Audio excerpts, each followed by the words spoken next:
Institute for Public Architecture, con sede en Nueva York, Instituto para la Arquitectura Pública, donde se busca cerrar la brecha entre los políticos y la comunidad del diseño para ampliar la conversación sobre la arquitectura en el ámbito público.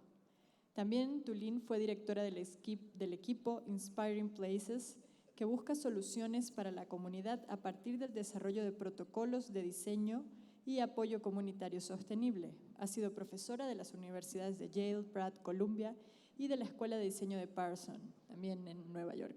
Bienvenida Nadine Maleh y muchísimas gracias a todos. Thank you. Thank you for having me. I'm honored to be here. And my sincere apologies for speaking in English. I will try to go slow and I will try not to go long. I am the Executive Director of the Institute for Public Architecture. But for the past several years, I've been working in a community in New York City called Brownsville. And I'm really going to talk about my work in Brownsville specifically and what led me there and sort of what I've learned through my time in Brownsville. So prior to being in Brownsville, I had worked on developing supportive housing in New York City and in other parts of the US. And one of the things that we found was that the people that we were housing, the people that were living on the streets, were ending up in the shelter system. There were two big groups of people. One, veterans coming back to the United States, where our system has failed them.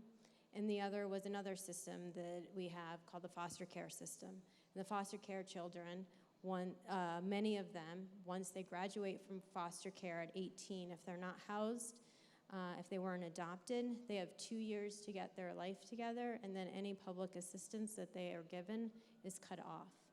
And so a lot of those kids end up in the shelter system and end up becoming homeless.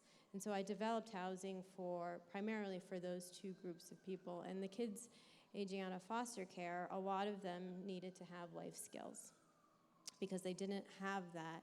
They didn't have a support structure throughout their childhood. So then the organization that I was working with, we started thinking about what if we could just prevent homelessness from happening in the first place? That would be a much better thing to do. Rather, we were solving the wrong problem in a way. We could never build enough housing units. We could never end homelessness by just developing more and more housing. We needed to prevent it from happening in the first place. And so we started doing some work, and we looked in Brownsville, New York, which is a very poor neighborhood in New York City and has the highest concentration of public housing in North America. And public housing is different than affordable housing and is different than supportive housing. It's housing that was developed through our federal government.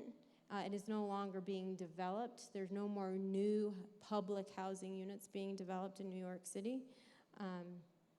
But you would think with the amount of public housing in Brownsville, which is affordable housing by its nature, that there wouldn't be a lot of people coming from Brownsville that ended up in the shelter system. Brownsville ends up having one of the highest rates of folks that were entering into the shelter system. And that's because of a lot of system failures that happen in Brownsville. And what we saw was there were a lot of kids that were choosing, or I hate that word choosing, because when you are poor, you don't really have many choices. There are things that happen to you. But they were making poor decisions and were leading into the juvenile justice system, which then just creates those kids to graduate into prison eventually. So there was a very expensive turnover there. And then when you leave the prison system, you're not actually allowed to go back into public housing. So the grandmothers, of course, are going to accept their grandson to come back and live with them.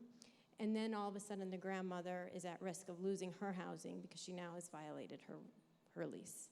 And so the continuation of and the systemic failure in Brownsville actually created that a lot of people in Brownsville were ending up becoming homeless to begin with. So Brownsville. It's 1.1 square miles.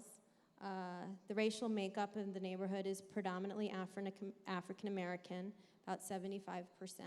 There's about 20% Latino, and the rest is sort of a variety of Asian, Pacific Islander, and white.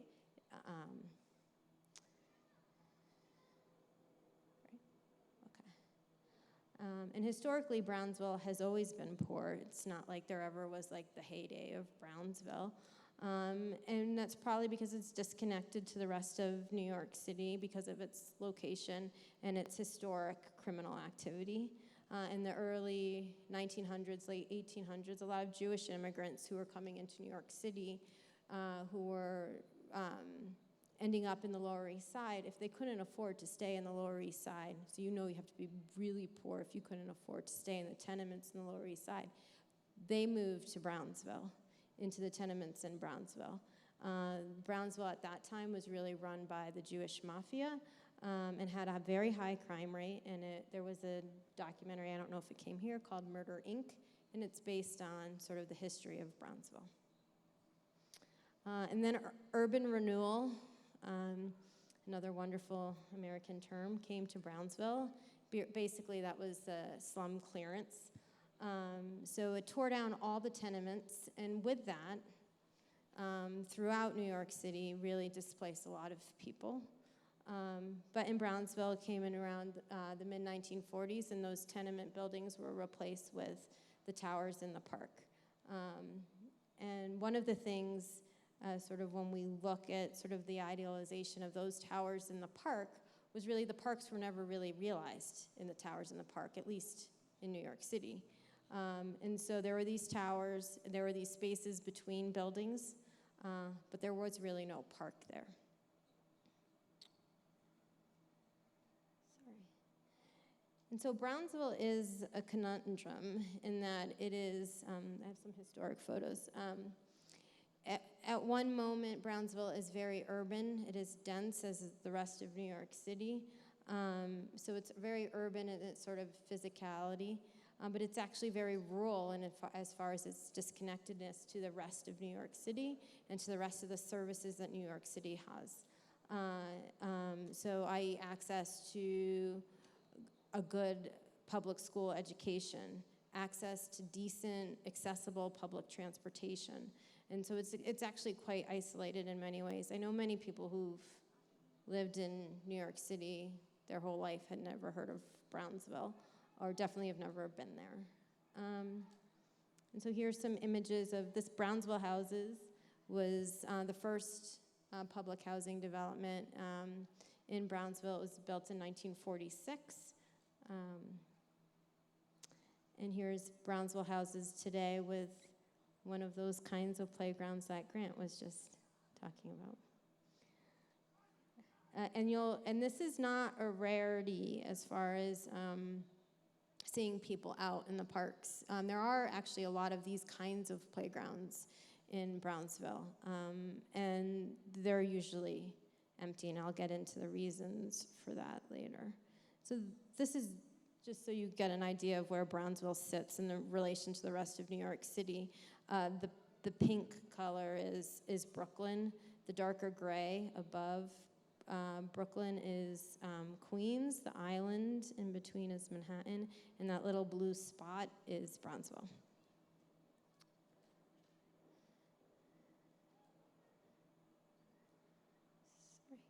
Okay, so the neighborhood I concentrated my work on, and actually I really concentrated more recently on one specific housing development in Brownsville called Tilden Houses. But this is generally the blocks where I've spent quite a bit of time. The two arrows show the subway system. So I was just saying how there isn't really good public transportation. Well, there actually is two subway lines. There's the L line, and then there's the elevated 3 line that actually takes you into Manhattan. If you have a stroller, if you are carrying a few grocery bags, if you are not able-bodied, you will not be able to take the subways because it's 3 flights up to get to the subway stations that are accessible here. There is and then it's an hour. It's at least an hour to get to either downtown Brooklyn, so where there's a lot of jobs, or the financial district. There are plenty of people in Brownsville. There are, and the majority of the kids, I think I could say that, who have never been to Manhattan, who have never gone to the museums that New York City has to offer, who have never gone to Central Park. They know their neighborhood, and that's it.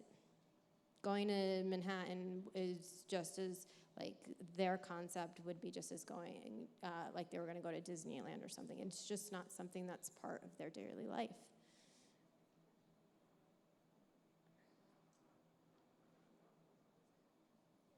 Sorry. Okay. So now access is important. And there are two main issues with that that are fairly obvious. The experience that you take to get to your destination. How do you get to that public space? Are there physical barriers that prevent children from being in the public space? What's the transportation? What are the safety issues? And then your experience at the destination. Once you're there, is it the space for you? Do you feel comfortable? Do you feel like it belongs to you? Emotionally and physically, what are the gang issues? And pretty much this part of New York City, there is a lot of gang issues. And sort of, are there spaces that are really just appropriate for girls versus boys, and more so for boys? And is it age appropriate? And where do you feel comfortable? So the yellow in this map, this is just sort of like a use map.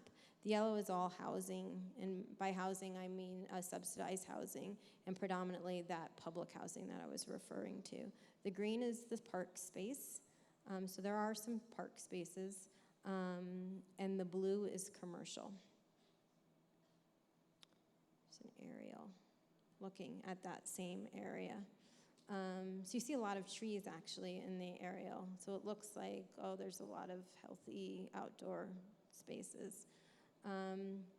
So the real issue is sort of in this development, Tilden, you cross the street, you cross Mother Gaston, then you're in Van Dyke 1 and Van Dyke 2, so there's two different public housing developments. And then the sort of X kind of shape, that's Brownsville houses, and then the towers in the back, that's Langston Hughes. So just within like 5 blocks, there's like 5 different public housing developments. So if you're a child and you live in Tilden, there's no way you're going to Brownsville houses because you will get jumped. And so all the gangs are very hyper-local, very much to the development. So there's a beautiful community center in Van Dyke 2 that has a great outdoor basketball court, beautiful facilities on the inside, and only Van Dyke 2 residents go to Van Dyke 2. And our public housing authority smartly named the community center Van Dyke Community Center. So nobody outside of Van Dyke is going to Van Dyke. There's a great, actually beautiful 1930s pool, a beautiful pool house. And an outdoor park, Betsy Head Park. The park is sort of, people in the neighborhood call that park the yard, as in like a prison yard, because it's just this huge open green field. It's very hard to figure out how to get into the park and how to get out of the park.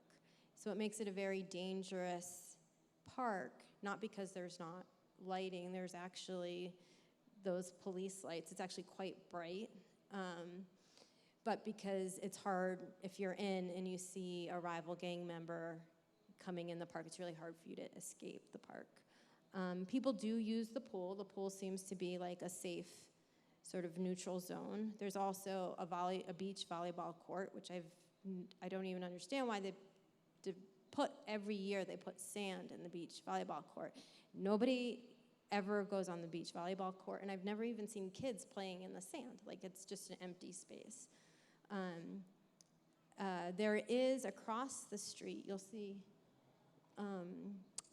in that upper corner is the kids' playground that it just opened. It's the Second Imagination Playground in New York City, and we were really excited that came. And I think the Imagination Playground speaks to a lot of the issues that Grant was talking about, where there are these blue foamy things where kids kind of create the space that they want to play in. And there's a play activator, which apparently New York City and all of our playgrounds used to always have like a play motivator or activator. I don't know if that makes any sense or not, but there is a person like that at the Betsy Head Playground, and seems to be going really well. So the children of Brownsville. So why is all of this important? I actually think Grant, I do not come at all from a background on working with children. Actually, when I was invited to speak, I was a little bit nervous about that, because I haven't really focused my work in necessarily reaching out to children.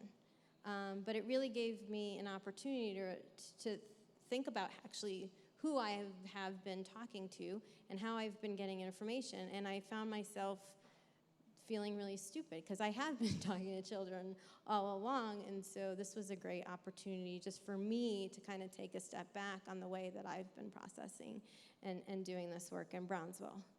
And so we know that emotionally children need to play to develop relationships outside of their families, learn to interact with their peers, feel safe and protected. They need clean air to breathe, safe places to play, and spaces to move. And these things foster a sense of community and a pride of place, which I feel is extremely important, and that actually leads to them being emotionally and physically mature. And children, much of the time in Brownsville, are kept indoors. I get a little emotional about why the kids are kept indoors, specifically for the girls.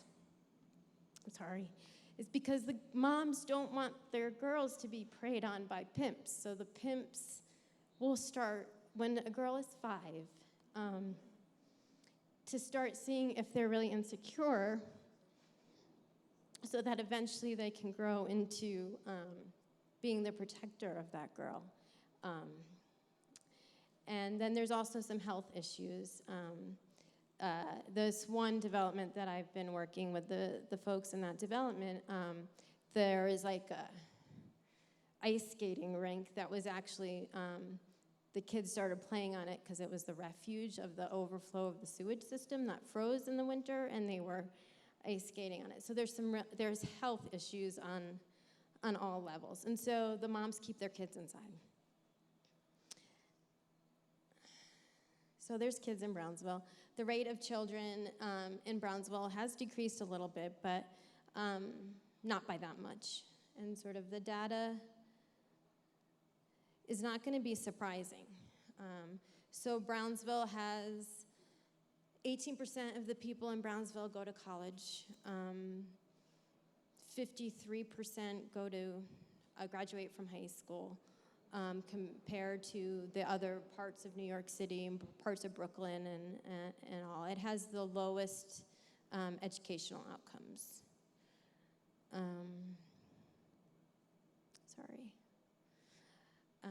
And so that sort of leads to unhealthy actions. So 13.3% of girls have preterm births. There's a lot of teen pregnancies in Brownsville. And elementary school absenteeism is at 40%, which actually in some ways when I see that means 60% of those kids, though, are waking up every morning and walking 15 blocks out of their way to get to their classroom that's only 2 blocks away because they don't want to get jumped. So there are people in Brownsville that are solving unbelievably complex problems from the minute they wake up and are being successful. I find so much hope, and I have so much admiration for the people in Brownsville, actually, who are really struggling every day to do the right thing and give their kids a proper education and give them access to healthy food. And so the effects of all of this is a term that I learned from a Harvard professor called toxic stress. And toxic stress is seen when you have a prolonged exposure to stress. And people who live in neighborhoods of concentrated poverty develop toxic stress. And specifically, this is an issue for developing brains in the, from 0 to 5. And what happens is that the way their brains are, when their brains are being developed, they're constantly in that flight or fight mode. And so that actually changes the way the brain is hardwired because there's so much stress. And I'm not a biologist, but this physically changes their brain in reducing the number of synapse connections. Now, the good news is that that's not permanent, that actually can change and be rewired. So we definitely should never give up on those children. But it's expensive. Once again, it's expensive. We're gonna then be solving the problem after the fact. And what we really should be doing is solving the problem so that children are not exposed or people are not exposed to this toxic stress. I highly recommend, actually, I should have brought the video. There's like a 3-minute video about toxic stress online and the way it changes the way the brain is wired. If you're interested, you should really check out that video. So my work.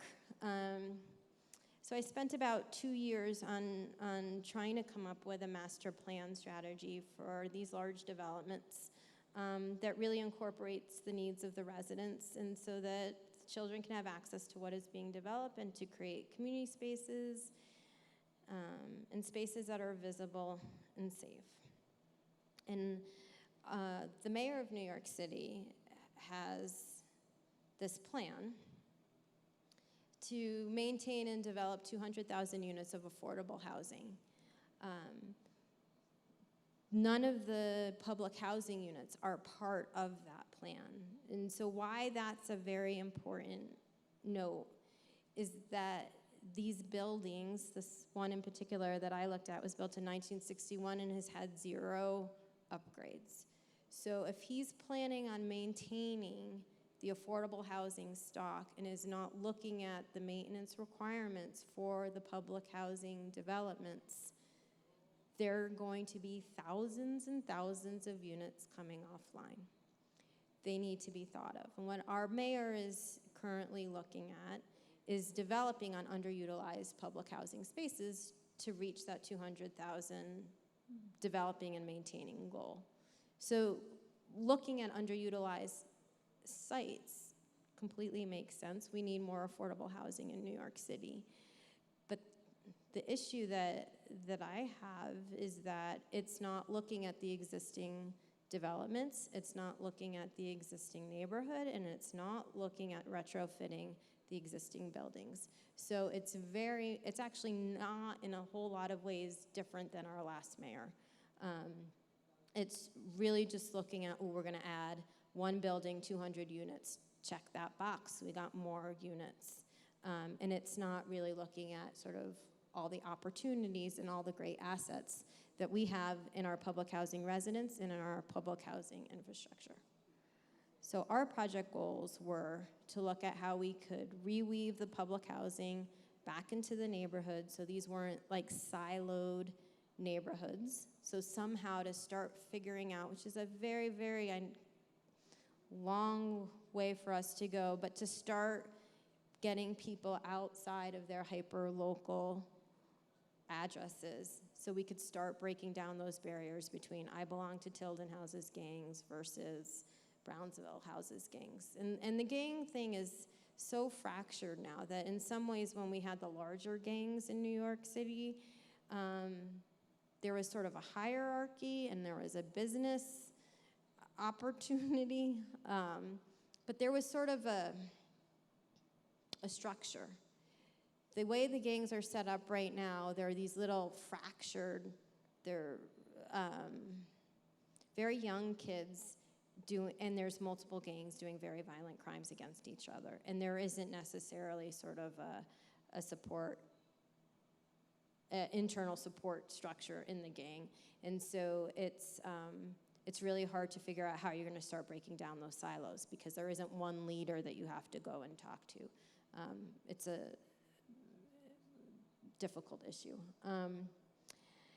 So breaking down those barriers, create thriving neighborhoods, create jobs, improve community safety, and keep those communities intact.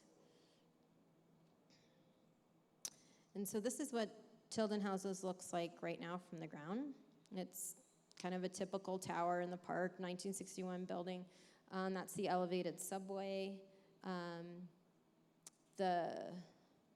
This corner is one of the most dangerous corners in Brownsville. There's a lot of drug trafficking on this corner, and the organization I worked with, Community Solutions, there were some folks that wanted to start a youth market. And so we went to the police department to start figuring out where we were gonna put the youth market. And they said, well, you can put it anywhere, but you can't put it at the corner of Rockaway and Livonia because it is the most dangerous corner. So we put it on the corner of Rockaway and Livonia because we really wanted to change the narrative of what was happening on that corner. And it's the highest grossing youth market in New York City. So that was a win for us. And this is new building on that corner lot. So understanding that the mayor's, we need to build more affordable housing, but we also created a recladding of the existing buildings and then did a really deep dive with residents. We had 3 design charrettes. We did surveys. We're actually continuing right now those design charrettes. And for the most part, what we heard from the residents was that they really actually liked their units. The units are really big, especially for New York City, so people like their units. They didn't really want to see much in the way of plan changes there. We would need to change the bathroom layout because they don't meet accessibility. The air quality doesn't meet building code. There's a lot of system changes that would need to be done that would force residents to move out and then move back in. And this work is continuing as we've kind of developed this plan, heard from the residents, heard from the kids in the neighborhood on wanting to have access to outdoor spaces where they felt comfortable. And most of the kids I spoke with were actually old, like between 13 and 15, particularly girls. In that age, definitely, they're all inside. And they really want to have a place to hang out outside. And the adults really wanted to have a place to hang out outside and inside. And I heard from multiple people that the only time they convene is during a time of crisis, which unfortunately there's a lot of crises happening, but they want to have a place where they can convene and have a community dinner, where they can convene and hang out outside. All the open spaces is sort of fenced off. If there are green spaces, they're fenced, so you can't really access them. And the kids want to be outside with their friends being teenagers.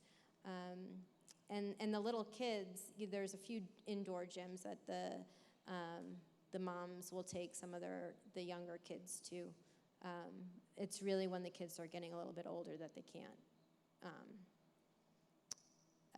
be outside.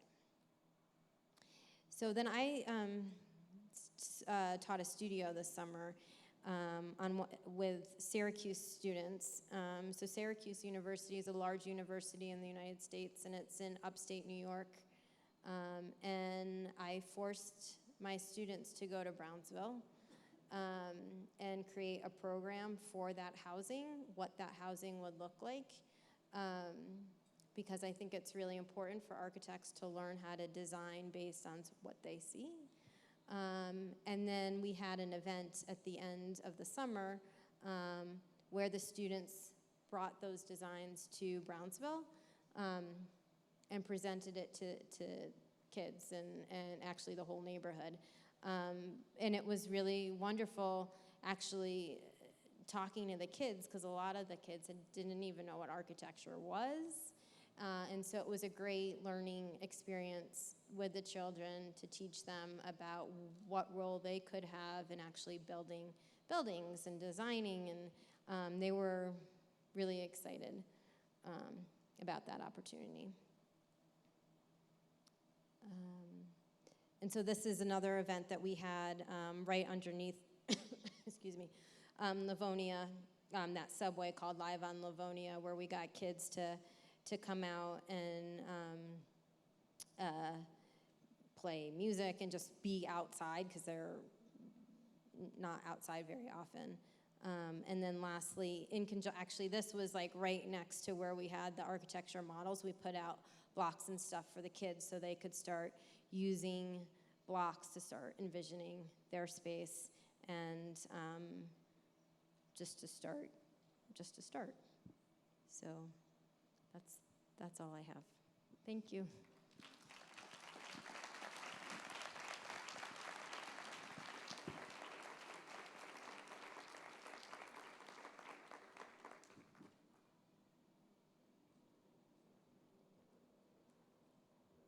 Thank you, Nadine.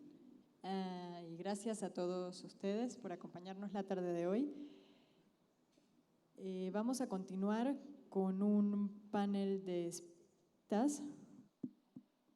Como cierre de este simposio, queremos invitar a nuestros expertos a participar en un panel que será moderado por Miquel Adrià, arquitecto radicado en la Ciudad de México desde hace más de 2 décadas, director de maestrías de arquitectura en Centro y una de las figuras más importantes en la arquitectura y el urbanismo. Hoy, como director de Arquine y fundador del Festival Internacional de Arquitectura y Ciudad Mextrópoli, ha jugado un rol importante desde el área editorial, curatorial y académica, que conforma una visión sociocultural general sobre la actualidad del desarrollo urbano y regional. Invito a Miquel a subir al escenario.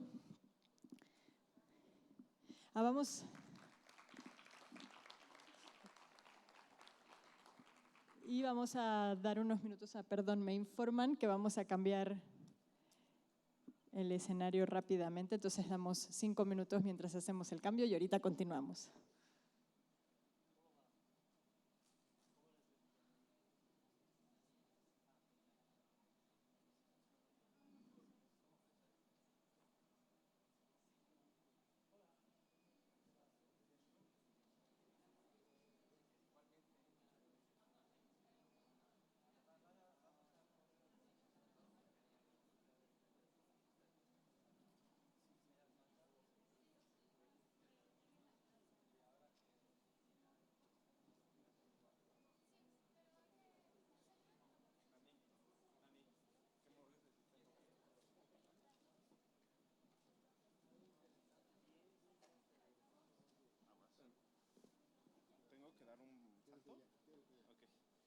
Acerca el otro mejor.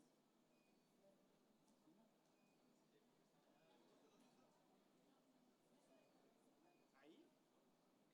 ¿Ese sí se queda? ¿Aquí van los 6 micros? Pero inalámbricos. ¿Fijos? No, sin esto. ¿Va a ser una mesa? Sí. Pero es un panel, no tenemos mesa. Ah, son sofás. Ah, okay. Sí, o sea, no los puedes poner. ¿Cuántos? Pero van 6 personas.